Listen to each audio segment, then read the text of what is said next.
Hey everyone, welcome back to my channel Excel in Psychology. Today we are going to start Unit 4, Block 1 of PPC 109, which will be very helpful for bachelor students, especially those students who will give exam in December. I want to add something in this video that please contribute my channel by liking, sharing and subscribing. It will be my great pleasure. Thank you so much. Now let's start our topic. So today my topic is Carl's Rogers approach. आज हम Carl's Rogers approach के बारे में पढ़ेंगे। इसमें क्या है कि जो कार्ल्स रोजर थे ना वो बहुत रिलीजियस बंदे थे। ठीक है, उनको मतलब उन्होंने रिलीजन के बिहाफ पर ही अपनी मतलब साइकोलॉजी को ऑप्ट किया था। मैं आपको बताती हूँ, हमारी जो भगवत गीता है, भगवत गीता भी एक पूरी की पूरी एक जिसमें आपका पूरी साइकोलॉजी पर बेस है। क्योंकि देखो उसमें क्या होता है, कृष्ण भगवान जी है वो आपका एक काउंसलर की फॉर्म है और जो हमारे अर्जुन है वो क्लाइंट है। तो उसमें भी उन दोनों की चैटिंग ही जो होती है, कन्वर्सेशन ही पूरी उस भगवत गीता में यही उन्होंने बता रखा है। तो वैसे ही ये भी बहुत आपके रिलीजियस बंदे थे। उसके बाद वो साइकोलॉजी की जो थी उसकी तरफ वो मूव हुए, सब्जेक्ट की तरफ कि हाँ भाई ये क्या है, उनकी जो क्यूरियसिटी थी वो डेवलप हुई। देखो उन्होंने क्लिनिकल साइकोलॉजी में अपनी डिग्री की थी।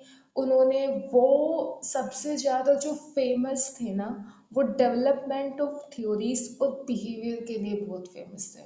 यानी उन्हें बिहेवियर से, डेवलपमेंट से, इनसे रिलेटेड बहुत ज़्यादा थ्योरीज इन्होंने दी थी। तो 1963 में उन्होंने कैलिफोर्निया यानी यूएसए में centre for the studies of the person एक इंस्टीट्यूट था, उसको एस्टैब्लिश किया। देखो ये अपनी पूरी लाइफ टाइम तक बहुत एक्टिव रहे।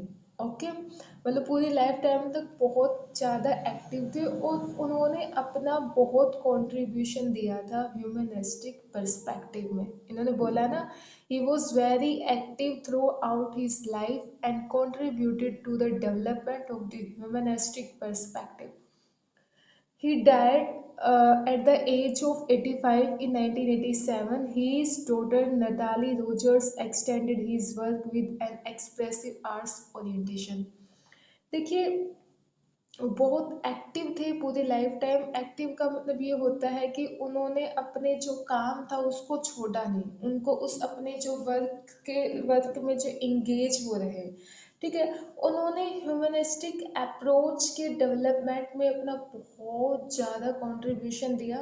1987 यानी 1987 में उनकी डेथ हो चुकी थी।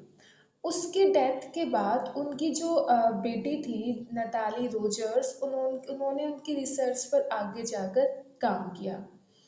ओके, देखो जो कार्ल्स रोजर थे बेसिकली उन्होंने ना फुल पोटेंशियल से काम जो करने वाले इंडिविजुअल होता है, जो ऐसा पर्सन जो अपने काम को बहुत फुल पोटेंशियल के साथ करता है, उस पर उन्होंने फोकस किया, उस पर उनकी स्टडी थी। मैस्लो, उन्होंने बोला है कि Maslow he to believe that people are free to choose their decisions and every person has the potential to achieve their potential goals and desires. देखो बहुत फेमस स्टोरी और सॉरी थ्योरी है और बहुत ही अच्छी इम्प्लीमेंट आप करोगे तो बहुत कुछ सीखोगे लाइफ में अपने। उन्होंने फुल पोटेंशियल से जो काम करने वाले पर्सन होते हैं उस पर उन्होंने विचार किया। ठीक है, मैस्लो की तरह वो मानते थे कि लोग, देखो मैस्लो ने क्या बताया था कि हर इंसान के पास अपनी फ्री विल होती है। फ्री विल क्या होती है कि वो अपने डिसीजंस वो खुद ले सकता है कि उसके लिए क्या रोंग है और उसके लिए क्या सही है उसको। ठीक है, ना कि सोसाइटी जो डिक्टेटेड करेगी कि हाँ भाई आपके लिए ये सही है ये गलत है। तो ये फ्री विल होता है कि आप अपने डिसीजन, अपनी चॉइस खुद ले सकते हैं। तो इसमें उन्होंने क्या बोला, अब मैस्लो की तरह वो भी मानते थे कि लोग अपने फैसले लेने के लिए इंडिपेंडेंट हैं और हर इंडिविजुअली के पास इतनी पोटेंशियल है कि वो अपने गोल और अपने डिजायर्स को कंप्लीट कर सके। इन्होंने बोला है ना कि every person has the potential to achieve their potential goals and desires. तो ये हमारे कार्ल रोजर मानते थे।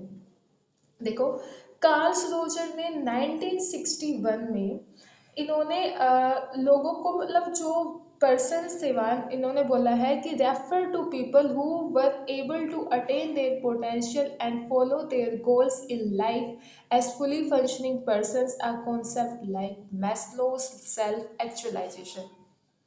रोजर्स ने 1961 में उन्होंने क्या देखा, उन्होंने बताया कि फुल फंक्शनिंग पर्सन कौन होते हैं। हम बोलते हैं, मैस्लो ने बता दिया कि जो फुल फंक्शनिंग लोग हैं वो आपके जो मतलब क्या बोलते हैं उसको, फुल फंक्शनिंग जो सेल्फ एक्चुअलाइजेशन तक की स्टेज तक पहुंच जाते हैं, फुल फंक्शनिंग होते हैं।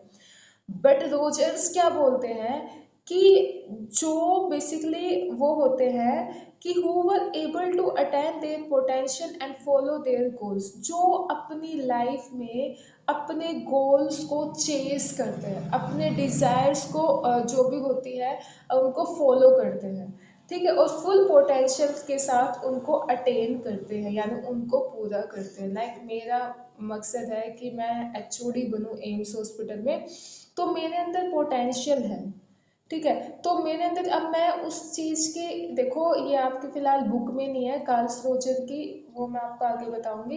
तो बेसिकली जो आपका एम है, जिस जिस अब ये नहीं है कि मुझे बना रहे हैं दिल्ली पुलिस में, मुझे डाल रहे हैं कि तेरी ठीक है, तेरी फिजिकल फिटनेस अच्छी है तो दिल्ली पुलिस में जा, वहाँ मैं नहीं कर सकती, बिकॉज वो मेरे डिज़ायर्स नहीं, वो मेरे गोल नहीं है, वो मेरे टैलेंट नहीं है, वो मुझे नहीं पता उसके, और ना ही मेरा ऐसा नेचर। बट हाँ, वो मुझे, मेरा जो है, मेरा क्या है कि मुझे एचओडी बनना है एम्स में, तो उसके पास मेरे लिए पैशन भी है, मेरी पर्सनालिटी भी है, ठीक है, और तो वो मैं अच्छे तरीके से कर सकती हूँ। तो फुली फंक्शनिंग पर्सन वही होता है जो अपने गोल्स को, अपने एम को चेस करता है फुल पोटेंशियल के साथ, उसको Carl Roger fully functioning people मानते हैं। देखो, इसका मतलब क्या होता है कि पर्सन ना, बेसिकली फुली फंक्शनिंग वही होता है कि जो भी पर्सन है वो अपने सेल्फ के साथ रहे। सेल्फ के साथ मतलब मैं आपको पढ़ा रही हूँ, तो मेरा यहाँ, अब मैं फ्यूचर में जाऊंगी, पास्ट में जाऊंगी, तो मैं अच्छे तरीके से आपको पढ़ा नहीं सकती हूँ, या फिर आप फ्यूचर में जाओगे, पास्ट में जाओगे, आप अच्छे तरीके से सुन नहीं सकते हो। तो ये क्या बोलते हैं कार्ल रोजर कि पर्सन को हेयर एंड नाउ के कांटेक्ट में रहना चाहिए। हेयर एंड नाउ यानी प्रेजेंट, अपने सेल्फ के साथ रहना चाहिए। आपको पता है जब आप फ्यूचर में जाते हो, पास्ट में जाते हो, तो आप अपनी आत्मा से दूर हो जाते हो, आप अपने सेल्फ से दूर हो जाते हो, ठीक है, और जब आप अपने सेल्फ से दूर हो जाते हो तो आपको डिसीजन भी अच्छे तरीके से आप ले नहीं पाते हो। जैसे मान लो कि आप पता नहीं किस गहन सोच में हो और आपके पास कोई बच्चा आए और बोले कि ये कैसे क्या है, तो आपको गुस्सा उठेगा उस पर, इरिटेट हो गए। क्यों? क्योंकि आपका ध्यान हो कहीं, आप अपने सेल्फ से अलग हो, ठीक है, बट आप अच्छे तरीके से कामली, आपसे कोई क्वेश्चन पुटअप कर रहा है और आप उसको अपने सेल्फ के साथ हो, प्रेजेंट में हो, ठीक है, तो आप उसको अच्छे तरीके से बता दोगे। तो क्या होता है कि हम सबसे ज़्यादा, ये तो क्लिनिकल साइकोलॉजिस्ट की साइकोलॉजी की बात बता रही हूँ, कि जब हम फ्यूचर में जाते हैं, पास्ट में जाते हैं, तो हमारे अंदर है ना डिप्रेशन, एग्जाइटी, चिड़चिड़ापन बहुत ज़्यादा होता है। और जब हम प्रेजेंट में रहते हैं ना, तो हमारी जो साइकोलॉजी है, उसमें क्लिनिकल साइकोलॉजी है, उसमें एक थ्योरी आप पढ़ोगे आगे लोगे तो, एमबीसीटी थेरेपी, थेरेपी है नोट थ्योरी, माइंडफुल, इसमें है कोग्निटिव, बिहेवियरल कोग्निटिव थेरेपी है। इसमें सारा फोकस, जो हमारे पास पेशेंट आते हैं, क्लाइंट आते हैं, उनका यही किया जाता है कि जो भी आपके थॉट के पैटर्न है उसको तोड़कर क्लाइंट को प्रेजेंट में लेकर आना। क्योंकि देखो, क्लाइंट आएंगे, डिप्रेशन है, कोई भी बीमारी है, वो चाहे तो पास्ट ट्रॉमा से रिलेटेड होगी, चाहे वो फ्यूचर से डरता होगा, ये नहीं दो चीज़ों से इनके ये डिसऑर्डर होते हैं। तो ये सारी चीज़ें हमें क्या करना होता है, उसके थॉट पैटर्न को ब्रेक करके बंदे को प्रेजेंट में लेकर आना होता है। ठीक है, तो क्योंकि देखो, आप प्रेजेंट में रहोगे, आप खा रहे हो उस पर आपका ध्यान है, पी रहे हो उस पर आपका ध्यान है, आप टीवी देख रहे हो टीवी पर आपका फुल फोकस है, आप गाने सुन रहे हो गाने पर आपका फुल फोकस है, आप ड्राइविंग कर रहे हो ड्राइविंग पर आपका फुल फोकस है। जितनी भी आप एक्टिविटी कर रहे हो, ये तो आपने खुद भी ऑब्जर्व किया है, तो आप उनको बिल्कुल हेयर एंड नाउ के कांटेक्ट में कर रहे हो, तो आप अच्छे तरीके से उन एक्टिविटीज को नहीं करोगे। तो यही होता है कार्ल्स रोजर। तो आपकी जो बॉडी फुल फंक्शनिंग तरीके से नहीं, आपकी फुल फंक्शनिंग उससे करेगी ना बॉडी वर्क। तो यही आपका कार्ल्स रोजर बोलते हैं कि इसमें क्या होता है कि जो पर्सन होता है वो अपने सब्जेक्टिव एक्सपीरियंस को समझता है। इसने बोला ना, understands his her their subjective experience and continue to evolve to be a better version of themselves every day। उन्होंने क्या बोला है कि जो पर्सन होता है वो अपने सब्जेक्टिव एक्सपीरियंस को समझता है और हर दिन खुद को बेटर वर्जन बनाता है। ये 3 लाइनें आपकी लाइफ को चेंज कर सकती है, आप इसको अपनी लाइफ में इम्प्लीमेंट करो तो। क्या बोलता है, जब आप अपने सेल्फ के साथ रहोगे, अब आप फ्यूचर में गए हुए हो, पता नहीं क्या हो, अरे आपके हाथ में नहीं है। आपके present is the base of future. आप प्रेजेंट अच्छा बनाओगे, आप अपने कर्म अच्छे बनाओगे, तो फ्यूचर डेफिनेटली अच्छा होगा आपका, होगा ना। पास्ट में जो आपने गलती की है उसके लिए रेग्रेट फील करो गौर से, अपने आज में जीना सीखो। मैं तो सबसे बोलती हूँ, तो एक बुक भी मैं आपको बताऊंगी, द पावर ऑफ नाउ, वो आप पढ़ो। मैं सबको प्रिस्क्राइब करती हूँ कि वो पढ़ो बुक। तो इसमें उन्होंने क्या बोला है, देखो जब आप अपने सेल्फ के साथ रहोगे और हर 10 मिनट की प्रैक्टिस करो कि आप अपने सेल्फ के साथ बैठो, उसमें कोई आपके फ़ोन नहीं, कोई आपका टीवी नहीं, कुछ भी नहीं, खाली बैठो और अपने थॉट्स को ऑब्जर्व करो, पता कितने थॉट्स आपके माइंड में आ रहे हैं। क्यों? अब सब्जेक्टिव एक्सपीरियंस का क्या मतलब है, सब्जेक्टिव एक्सपीरियंस है आप अपने बारे में सोचोगे। अब जब 10 मिनट आप अपने प्रेजेंट में अपने सेल्फ के साथ बैठोगे, तो आप उसको टाइम दे रहे हो। सब्जेक्टिव एक्सपीरियंस, मुझे क्या चाहिए, मुझे क्या बनना है, मुझे और कितनी मेहनत करनी है, तो ये सारी चीज़ें सब्जेक्टिव एक्सपीरियंस में आएगा। बट आप अपने सेल्फ को ही टाइम नहीं दे रहे हो, तो आप कैसे आगे बढ़ सकते हो। आगे आप बढ़ना चाहते हो तो आपको अपने सेल्फ पर अपनी फोकस करना पड़ेगा, जिससे आपका बेटर वर्जन होता है। और देखो, प्रेजेंट में रहना चाहिए, इससे आप यही सेल्फ एक्चुअलाइजेशन, यही आपकी फुली फंक्शनिंग पर्सन इसको माना जाता है कार्ल्स रोजर के अकॉर्डिंग। तो रोजर्स क्या कहते हैं कि जो एलिजिबल होता है वो फुल पोटेंशियल के साथ काम करने वाले, मतलब जो आइडियल मानते हैं। जो बंदा फुल पोटेंशियल के साथ, देखो मैं आपको एक चीज बता देती हूँ, फुल पोटेंशियल बंदा मेरे अकॉर्डिंग भी, मैं उसको खुद आइडियल मानती हूँ कि जो अपने प्रेजेंट में रहकर काम करता है।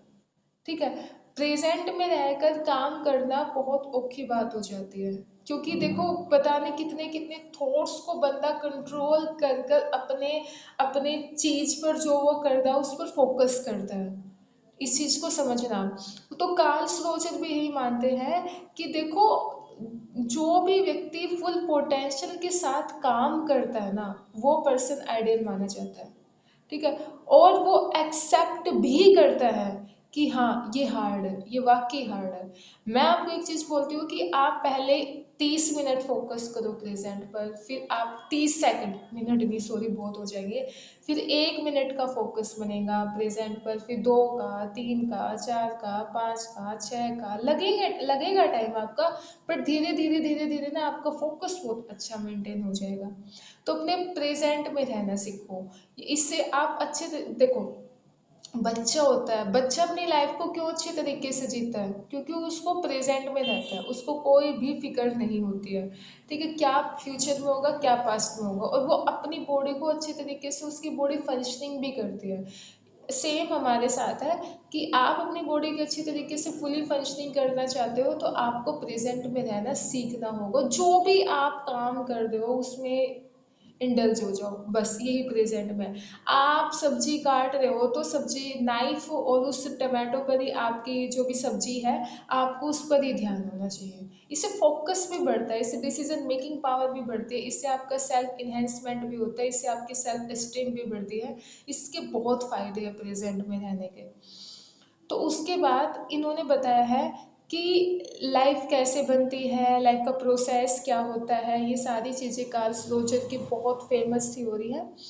जो हम बेसिकली इन्होंने क्या बोला है कि 5 पोर्टेंट करेक्टरिस्टिक्स है फुली फंक्शनिंग पर्सन के। ये बहुत इंपॉर्टेंट थ्योरी, मैं बार बार आपको बता रही हूँ, आप इसको लाइफ में इम्प्लीमेंट करना। तो ये क्या बोलते हैं ये मैं आगे बताऊंगी। 5 पोर्टेंट कैरेक्टरिस्टिक्स ये आगे इन्होंने डिस्क्राइब कर रखे हैं। तो इसमें क्या बोलता है कि Rogers propose that the way we think about our self will go a long way in help us become a fully functioning person. देखो, लाइफ कैसे बनती है, लाइफ इन्होंने बोला है कि लाइफ का प्रोसेस क्या होता है। जिस तरह से हम अपने बारे में सोचते हैं ना, हमारा जो वे होता है थिंकिंग वे, वो हमारी लाइफ को बनाता है। ये चीज़ ध्यान रखना, हमेशा ध्यान रखना। आप अपनी अपने सेल्फ को नेगेटिव बोलोगे, तू तो ऐसी है, तूने किया है, डूब के मर जा, ये मर जा, कभी भी मत बोलना, क्योंकि वर्ड्स में बहुत पावर होती है। आप अपने बारे में क्या सोचते हो और कैसा सोचते हो, ये दो चीज़ें बहुत इम्पोर्टेंट होती है आपकी सेल्फ के लिए। आपकी जो भी आप फुली फंक्शनिंग जो भी आपकी पर्सन होता है उसके लिए क्या सोचते हो और कैसे सोचते हो। आपको पॉजिटिव सोचना है। तो उन्होंने बोला है कि ये हमारे ना फुली फंक्शनिंग पर्सन बनने में हमारी हेल्प करता है, हमारे जो थिंकिंग ऑफ वे है। अपने आप से कभी भी नेगेटिव वर्ड्स मत बोलो, अपने आप से पॉजिटिव वर्ड्स बोलो। आपने कुछ गलत काम भी किया है उसको पॉजिटिवली हैंडल करो। अपने आप को पनिश करने का मतलब ये नहीं कि आपने और ही कुछ कर दिया, हाथ काट लिया अपना, नहीं नहीं नहीं। आपकी प्रोडक्टिव पनिशमेंट होनी चाहिए। आज मैं 3 घंटे पढ़ती हूँ, मेरे से गलती हुई तो मैं 6 घंटे पढ़ूंगी। आज मैंने 1 घंटे का वर्कआउट किया, मेरे से गलती हुई तो मैं 2 घंटे का वर्कआउट करूंगी। अपने आप को फिजिकल पेन दो और ऐसा पेन दो जो प्रोडक्टिव हो, ये पनिशमेंट होती है। तो ये पॉजिटिव पनिशमेंट होती है। तो इसमें क्या होता है, इन्होंने बोला है कि बहुत इंपॉर्टेंट होता है what way, the way we think about our self. ये साइकोलॉजिकल हेल्दी जो होना, मतलब इसी चीज़ पर डिपेंड करता है कि देखो, साइकोलॉजिकल हेल्दी होना बहुत ज़रूरी है, और आज के टाइम पे तो खासकर फिजिकल हेल्दी होना भी बहुत इंपॉर्टेंट है। बट साइकोलॉजिकली आप हेल्दी हो तो फिजिकल हेल्दी ऑटोमेटिकली आप हो जाओगे, क्योंकि साइकोलॉजी है वो ये मानती है कि जितनी भी आपकी बीमारी, जितनी भी आपकी हेल्थ, वो सारी आपकी साइकोलॉजिकल फैकल्टी पर डिपेंड होती है। तो इसमें क्या बोलते हैं, ये आपकी ये जो होता है साइकोलॉजिकल हेल्थ, वो बेसिकली आपकी सेल्फ वर्थ पर बहुत ज़्यादा डिपेंड होती है। आप कैसा सोचते हो, ठीक है। क्योंकि ये जो होती है, ये जो सेल्फ वर्थ होता है, वो हमारी जो ऑथेंटिक सेल्फ होता है, जो रियल सेल्फ जिसको बोलते हैं, उसके क्लोज हमारा होता है। इसमें हमारी हेल्प करता है। देखो, किसी भी बंदे का सेल्फ वर्थ जितना हाई होगा ना, मतलब वो खुद को एक्सेप्ट करता है। भाई मैं काली हूँ तो मैं खुद को एक्सेप्ट करती हूँ कि मैं ब्लैक हूँ, ठीक है। भाई मैं छोटी हूँ तो मैं एक्सेप्ट कर दूँ मैं छोटी हूँ। क्योंकि पता है आपको, बहुत ऐसे है, मेरी कज़न है, वो बेसिकली ब्लैक है, इतना नहीं है, उसका थोड़ा ब्लैक टोन है। तो ना, वो दूसरे बंदों के साथ ना तो कम्युनिकेशन स्किल कर पाती है, ना कॉन्फिडेंस हो पाता है, क्योंकि सोसाइटी, सोशल मीडिया इतने क्रीम, इतने ये प्रोडक्ट्स बनाती हैं, ठीक है। तो उनका वैसे सेल्फ वो हो जाता है, क्या बोलते हैं, उनकी सेल्फ डिमीन, वो अपने आप को वो मानते हैं। तो आपका क्या होता है, आपका सबसे इम्पोर्टेंट होती है कि आप अपने सेल्फ वर्थ को हाई करो। पता है, आप जब जैसे भी हो ना, आप अपने आप को एक्सेप्ट करना सीखो। आप गंदे हो, अच्छे हो, आपके पास कुछ नहीं, आप उस चीज को एक्सेप्ट करो। भाई मैं जैसा हूँ, अच्छा हूँ, ठीक है। तो आप जिस दिन आप अपने आप को एक्सेप्ट करते हो, तो आपका सेल्फ वर्थ बहुत हाई होता है। तो समझ आना, फुली फंक्शनिंग पर्सन हो, ठीक है। अब मेरे जो कजन है, वो अच्छे तरीके, वो उसका सेल्फ वर्थ बहुत लो है, बहुत ज़्यादा लो है। उसको इतनी एंग्जाइटी हो जाती है जब उसको कोई रिश्ते वाला उसको देखने आता है। तो ये क्या होता है? तो यही होता है आपका सेल्फ वर्थ कि आप अपने बारे में क्या सोचते हो। अब उसी के बिहाफ पे एक ऐसी लड़की है, हूँ मैं जैसी हूँ, परफेक्ट हूँ। अब वो, नहीं यार भगवान ने मेरे से ऐसे, वो कंप्लेनिंग नेचर, दोनों में डिफरेंस देखो। तो ये क्या होता है, ये वे ऑफ थिंकिंग ही तो है, दोनों का सेम टोन है। बल्कि जो ये बोलती है कि मैं जैसी हूँ खुद को एक्सेप्ट करती हूँ, वो तो बिल्कुल ही डार्क टोन है, वो तो फिर भी थोड़ा गेहुआ कलर है। तो इसमें क्या होता है, सब कुछ आपकी सोच पर डिपेंड होता है, थॉट्स पर डिपेंड होता है, वे ऑफ थिंकिंग पर डिपेंड होता है। अब वो दोनों का सेम कलर हो, एक ये बोल रही है मैं जैसी हूँ मैं खुद को एक्सेप्ट करती हूँ, दूसरी ये बोल रही है कि भगवान ने मुझे क्या दिया क्या किया। एक तो अपने बारे में पॉजिटिव बोल रही है तो उसका सेल्फ वर्थ आपका हाई होगा। एक आपने बारे में कंप्लेन कर दिया, जैसे दिया भगवान ने उसको एक्सेप्ट ही नहीं कर रही, वो परेशान होगी, उसका जो सेल्फ वर्थ है वो आपका बिल्कुल आपका लो होगा। तो इसमें होता क्या है, इसमें यही होता है कि आप सोच कैसे रहे हो अपने बारे में, अपने बारे में सोचना, क्या सोच रहे हो कैसे सोच रहे हो, बहुत इंपॉर्टेंट क्वेश्चंस होते हैं आपकी सेल्फ वर्थ के लिए। देखो, अपनी सेल्फ पर ट्रस्ट करो, आपके अंदर सेल्फ कॉन्फिडेंस होना चाहिए, आपके अंदर सेल्फ बिलीव होना चाहिए।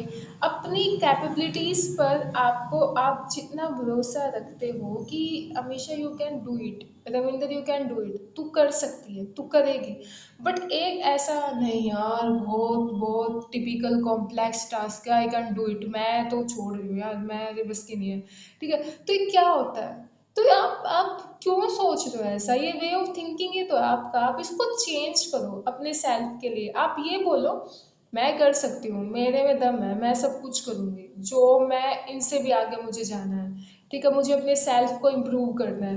तो इससे क्या होगी, आपको अपनी कैपेबिलिटीज पर ट्रस्ट है तो आप खुद के प्रति पॉजिटिव, खुद को आप क्रिटिसाइज नहीं करोगे, खुद को क्रिटिसाइज मत करना, मैं फिर कह रही हूँ, आप खुद को पॉजिटिव, खुद को क्रिटिसाइज करना, लाइफ के चैलेंजेस को आप एक्सेप्ट करोगे। इन्होंने बोला है ना कि Rogers 1959 believed that a person who has high self worth can accept self, जिसके पास हाई सेल्फ वर्थ होता है वो खुद को एक्सेप्ट कर सकता है, वो जैसा भी है वो अपने आप को एक्सेप्ट करेगा। Has confidence in their ability, उनको अपनी एबिलिटी पर कॉन्फिडेंस होता है। Is positive towards one self, वो अपने प्रति पॉजिटिव होते हैं, वो जैसे भी है वो अपने आप को एक्सेप्ट करते हैं, नेगेटिव नहीं होना है अपने लिए। And faces life challenges as they come, और जिसका सेल्फ वर्थ हाई होता है, जितने भी लाइफ में चैलेंजेस आते हैं वो उनको फेस करता है। तो ये हमें ना बेसिकली आइडियल सेल्फ तक हमें पहुंचाते हैं। आइडियल सेल्फ यही होता है, सबका एक आइडियल सेल्फ होता है। ठीक है, तो ये होता है आपका आइडियल सेल्फ जो हमें पहुंचाते हैं कि भाई आप अपने उसके प्रति एक्चुअल सेल्फ जो होता है। एक तो हम हैं ऊपर ऊपर से, ठीक है, अपना जी रहे हैं। कभी खुद के साथ बैठ के देखो, सुबह उठो, अपने अपने अपने मन की जो अंदर की आत्मा है, जो आपका रियल सेल्फ है, जो गॉड ने आपको दिया है, जो गॉड ने आपकी, मेरा रियल सेल्फ का मतलब यहाँ सोल है, आत्मा है। ठीक है, तो उसको उसके साथ थोड़ी बात करो यार, वो भी तो आपका ही पार्ट है। उसको अच्छे तरीके से पैम्परिंग करो, जैसे अपने बच्चे की करते हो वैसे वो अपनी सोल की पैम्परिंग करो, उसको अच्छा डाइट दो, अच्छी डाइट मतलब अच्छी अच्छी चीज़ें इम्बाइब करो अपने अंदर, अच्छी अच्छी चीज़ें देखो अपने रिलीजन से रिलेटेड। उसको भी तो नर्चर की नीड है, आपकी सोल को। चेंज आएगा, बहुत चेंज आएगा, आप इस चीज़ को करके देखना। अपनी सोल को नर्चर करो, उसको खाने पीने को दो, उसकी डाइट दो। और डाइट क्या है उसकी, सबको पता है, अच्छा देखो, अच्छा खाओ, अच्छा देखो, अच्छा सुनो, अच्छा बोलो, अच्छा पढ़ो। यही आपकी इमोशनल डाइट होती है और यही आपकी माइंड की डाइट होती है। जैसे खाने की डाइट होती है वैसे आपकी माइंड की डाइट होती है। माइंड की डाइट क्या होती है, क्योंकि माइंड क्या होता है, माइंड आपकी सेंसेस से रिलेट होता है। अब वो सेंसेस क्या होती है, आप सेंसेस से क्या इम्बाइब कर रहे हो, क्या ले रहे हो आप। तो आप अच्छा लो, जैसे अच्छा खाते हैं, अच्छा पीते हैं, अच्छा पहनते हैं, हमारे बाहर की आउटर वो अच्छी होती है, वैसे ही माइंड की। अच्छा इनपुट अपना डालोगे, अच्छा खान अपने विचार थॉट्स डालोगे तो अच्छा ही आउटपुट मिलेगा आपको। जो साइकोलॉजिकल फैकल्टी है वो भी आपकी स्ट्रोंग होगी, माइंडसेट भी आपका स्ट्रोंग होगा, जो भी आपने बना रखा है। तो उसमें क्या बोलते हैं कि इन्होंने खुद बोला है कि एक्चुअल सेल्फ तक पहुंचो। और ये कार्ल रोजर की थ्योरी बहुत अच्छी है। इन्होंने बोला है कि इफ सेल्फ वर्थ में किसी की कमी है या कोई ऐसा बंदा होता है, कोई भी लाइफ में चैलेंज आए वो एक्सेप्ट नहीं कर सकता, अरे यार मैं नहीं करूँगा, नहीं नहीं नहीं मेरे बस की नहीं है। या फिर डिफेंसिव, डिफेंसिव होता है कि जैसे डिफेंसिव पता है क्या होता है, जैसे एक एग्जांपल मैं रियल लाइफ का दूंगी कि यहाँ क्या होती है, लड़कियाँ जैसे उनके पेरेंट्स बोल देंगे वैसे ही करेंगे, बेटा ये तेरे लिए अच्छा है, ये तेरे लिए बेस्ट है, ठीक है, वो ना डिफेंसिव हो जाती है। जैसे इंडियन सोसाइटी की जो लड़की होती है, जैसे उनको बोलेंगे, जैसे बोलते हैं ना एक सीधी गाय, वैसे वैसे वैसे उनको ना अपने सेल्फ से कुछ मतलब नहीं होता है। अपनी फ्री विल उनकी दबा दी जाती है, जैसे हम करेंगे वैसे ही। उनकी भी कुछ डिसीजन, उनकी चॉइसेस को नहीं रखने देते हैं। तो ये क्या होता है, ये ना ऐसे बंदे की सेल्फ वर्थ में कमी होती है। आप बच्चे को डिसीजन के लिए उनको इंडिपेंडेंट करो, बेटा आप 23 साल के हो चुके हो, 25 साल के हो चुके हो, आप उसके लिए आप खुद करो, आप अपनी लाइफ का डिसीजन खुद लो। एंड अमेरिका क्यों इतना डेवलपिंग है, क्योंकि वहाँ बच्चे अपनी लाइफ के डिसीजंस खुद लेते हैं, तभी तो उनकी सेल्फ वर्थ हाई है। यहाँ हमारे डिसीजन दूसरे लेते हैं, तो इससे ना अपने आपकी सेल्फ वर्थ लो होती है। तो क्या होते हैं, डिफेंसिव होते हैं, डिफेंसिव बचते हैं, अरे यार जैसे कर देंगे वैसे ठीक है, ऐसे नहीं होना चाहिए आपके साथ। दूसरों पर डिपेंड होना, कि पेरेंट्स पर डिपेंड है, हमें ये दे दो, हमारे लिए करो, ये करो, या फिर अपने पार्टनर पर डिपेंड हो, किसी भी चीज़ पर डिपेंड हो, ऐसे सेल्फ वर्थ की आपकी कमी होती है। कंफर्ट जोन में जितना रहोगे उससे सेल्फ वर्थ की कमी होती है, क्योंकि कंफर्ट जोन तो सबको पता है कितना भयंकर होता है। अटेंटिव, तो अटेंटिव का मतलब क्या होता है, जब आप अपने अटेंटिव मतलब होता है, आपको पता होगा कि अलर्ट रहना, जब इसकी कमी होती है तब भी आपकी सेल्फ वर्थ की कमी होती है। तो रोजर्स क्या बोलते हैं, रोजर्स से ही बोलते हैं बेसिकली आपकी, कि आपकी जो रोजर्स के अकॉर्डिंग जो ये सेल्फ वर्थ होता है ना किसी का भी, वो डिपेंड, इन्होंने बोला है according to Rogers family and care givers play a pivotal role in creating the self worth और लेक ऑफ इट टू।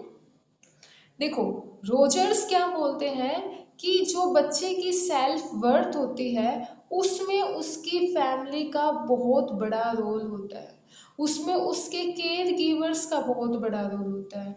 अब वो बच्चे को उनकी फैमिली ऐसी है, जैसे हम करेंगे वैसे ही होना चाहिए, तो वो कुछ नहीं है, तो ना बच्चे की ऐसी सेल्फ वर्थ कम होगी। और दूसरी फैमिली ऐसी है, तुम 25 साल के हो चुके हो, तुम 23 साल के हो चुके हो, तुम अपने डिसीजन खुद ले सकते हो, तुम इतने समझदार हो, तुम अपने लाइफ के डिसीजन तुम्हारे लिए जो अच्छा है उनकी फ्री विल को उनके पास दे देते हैं। तो ऐसे भी फैमिली है।